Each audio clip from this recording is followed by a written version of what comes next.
Okay mga kamats, mga kaibigan, welcome back to another content. Now, eto po siguro yung magiging conclusion ng MMDA vlogs. Okay, so i-clear lang natin ha.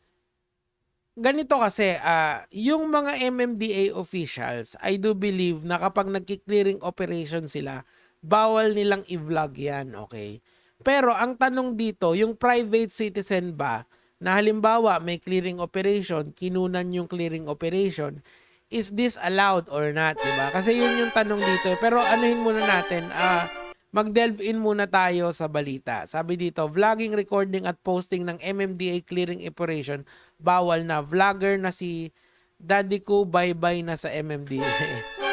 Kasi nagiging ano talaga yan, naging meta yan ever since nauso yung vlogging na yung mga naging niche yung yung huli vlogs na yan or yung saway vlogs, di ba? Kung naaalala nyo sino yung isang gadget something na yun nung araw pa yan, di ba? Na kapag may MMDA operation, nagkukumukuha sila at hindi lang siya limited sa hindi lang siya limited talaga sa um, hindi siya limited sa hindi siya limited sa clearing operation, pati yung mga kamote riders kinukunan nila. So, ang bawal lang is yung clearing operation. Pero siguro not everything is bawal. Halimbawa, sumaway ng nahuli, di ba? Yun, hindi naman clearing operation yun, di ba? Kasi sabi dito, clearing operation ng bawal. So, may nuance dyan sa mga bawal at saka Ibig sabihin, there could be a possibility na makita uli natin itong si Gabriel Go kaso hindi na siya nagki-clearing operation. Bakit kaya pinagbawal yan? Well, kung natatandaan nyo po mga kamatis, mga kaibigan, ay yung police, 'di ba? Nagsampa kasi ng kaso yung police na binidyohan nila nitong sila Gabriel Go eh. Ang point kasi noon kaya siya nagkaso dahil whether or not yun ay yun ay bawal or hindi. Dapat kasi walang publishing aspect 'yon. Kasi pag nilagyan mo ng publishing aspect 'yon, ah, hindi mo sure hindi mo inirerespeto yung karapatan mag-explain ng tao. Kasi nga, pag linagay mo sa public yon, people will make comments, di ba? Merong mag-agree, may magdi-disagree. Di mo naman makokontrol yon. Kahit nasabihin mong 100 yung nag-agree, isang tao lang yung nag-disagree, still, it's something na pwedeng makasira dun sa taong pinost mo.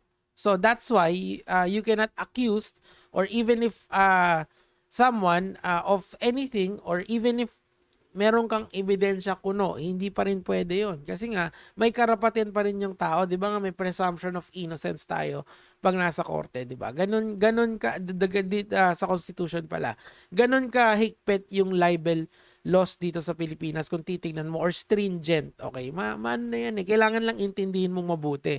So that's why nakasuhan si MMDA strike force chair. But ganun talaga. Kailangan niyang panagutan yung ginawa niya and it's just a measure of accountability. Now, hindi ko ngayon sure kung ano yung ibig sabihin nito. Kasi pwede ito, halimbawa, nanghuli sila ng mga kamote riders, which is marami yon, di ba? Pwede ba yon? Kasi sinabi lang dito, clearing operation. Pero okay lang dahil meron tayong balita rito. Panoorin natin. Sa mga operasyon ng MMDA, bawal ang isagawa ng sino mang tauhan ng ahensya o pribadong individual. Yun. Kasama pala tayo dyan, ibig sabihin. So, that clears up everything. Pag bawal mo nang kunan yung mga clearing operations. Siguro for recording purposes, ako i-insist ko yun, halimbawa, na hindi naman mangyayari yun. Pero pag nasali ako dyan sa clearing operation, I will insist on taking a video but not posting. Kasi magkaiba yun eh.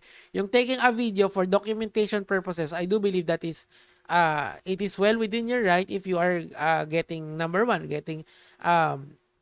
arrested or you are being served something sa na may contention ka, right? So tuloy natin. Kay MMDA Chairman Attorney Romando Artes, busod na rin niya ng isang pangyayari sa clearing Yan. operations ng MMDA na nag-viral sa social media kung saan isang pulis ang nagreklamo matapos umanong ipahiya ni MMDA Special Operations Group Strike Force Head Gabriel Go. Ayan o, kasi alam nyo kasi yung ganyan kasi, whether nasa tama or nasa mali si Gabriel Go dyan, may karapatan pa rin kasi yung police. Yan yung yan yung irrevocable irrevocable thing na nandyan. Ngayon, pag pinost mo, yan, mananagot ka talaga. Ayan. So ito, patuloy natin. Na ang mga larawan at video ng mga operation ay ipopost lamang ng MMDA Public Information Office sa pamamagitan kailangan maging centralized na hindi mo na siya pwedeng i-post out of wala lang. Kasi nga, ang contention din, kung naalala ko yung contention ng police kasi, edited. Kung naalala nyo yung mga content natin dito, sabi ng ganun ng police na edited daw yung video. So, in that sense, baka kasi napuput siya in a bad light, okay? So, yun yung rational nun. Kaya ang kailangan mag-post dito ay yung mismong department para may vetting process na tinatawag. Kasi kami mga vloggers ngayon, wala naman nagve-vet nung ng content namin kung hindi kami rin. Kami yung editor, kami yung publisher, kami na rin yung gumagawa ng mismong content. So, lahat yun, walang dinadaan ng proseso. Unlike kung MMDA Public Information Office yung gagawa, merong prosesong mangyayari. Ito yung ipopost natin ngayon. Meron tayong titingin, libelous ba to? Kailangan patas tayo, nagre-report lang tayo, ganon. Ganon yung naging resolution ng MMDA. Hindi ko kinokontra yan. Actually, very fair nga yun eh. Pero, I mean, kasi ako, personally, kaya ako gusto yung mga clearing operations kasi yung mga kamote natatakot talaga. Nagiging deterrent siya ng katangahan, 'di ba? Kasi yan ang problema maraming kamote. Aminin naman natin yung lahat, mga lods. Wag tayong maglokohan dito. Maraming kamote dito sa Pilipinas, piso 5, 'di ba? Ito lang may nambaril pa. Tapos may nakipagpinahan pa, 'di ba? So alam mo yun, napakarami nila. Paano masusugpo yan Isang way para masugpo yan is ayan, i-post mo yung mga kalokohan para hindi pa marisan, di ba? Okay yun. Okay ako doon. Kasi ginagawa mo siyang deterrent for future kamote. Pero, of course, meron pa rin kahit kamote ka, may karapatan ka pa rin, di ba? Yun nga yung pinoprotektahan ng MMDA dito. So, ang MMDA, kami na lang ang magpo-post, di ba? Hindi nila sinabi na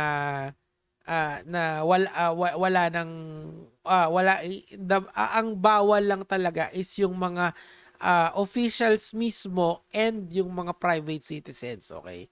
So magiging mahigpit sila. Siguro it's for the better, it's for the long run, mas maganda yan na ang magpo-post na lang is yung MMDA. They have the sole discretion para sa kung ano yung ipopost nila. I cannot complain doon. Tingnan natin yung kayo naman, okay? Dami ng hari ng sidewalk, ayaw ng matinong tao sa government. Sige, kayo na tama. Tingnan nyo sa Buendia, Rizal C5. Ayan, sila wala na sidewalk sidewalk ng car wash. Sorry, tindahan, sakop ng sidewalk. Sige, highway to maglalakar. Galit na galit. Eto, bawas kita, di marunong lumugar, akala mo kung sino. Kasi nga hati talaga ang tao dito Kung sino, maayos naman kausap yung tao, akala mo parang paslit lang. Alam kong kausapin, humingi ng dispensa ni walang bakas ng konting respeto, yabang mo, go away. Di namin pinapapanood ang mga abusadong citizens and hindi na namin mapapanood ang uniform personnel. Well, yun lang talaga. Bawas sa hinihikayat ko lahat ng ordinaryong Pilipino na lumabas sa vlog ng MMDA na napahiya at pambasos at ginawang operation ni Gabgo. Nag-post at kumalat sa social media na walang pahintulot. Kayo ay magsampa ng kaso laban kay Go at sa mga blogger ng cyber libel ang iyong ay sabay ikinaso sa pulis. Kasi ganito ito yung ang hindi ko maintindihan Kasi yung clearing operations kasi, ito yung nakikita ko rito. Of course, I could be wrong. Ginagawa siya in a public space. Tama, public space yung yung kaya nagkakaroon ng away dito, 'di ba? So, kung ginagawa mo siya sa public space, ibig sabihin, wala kang expectation of privacy.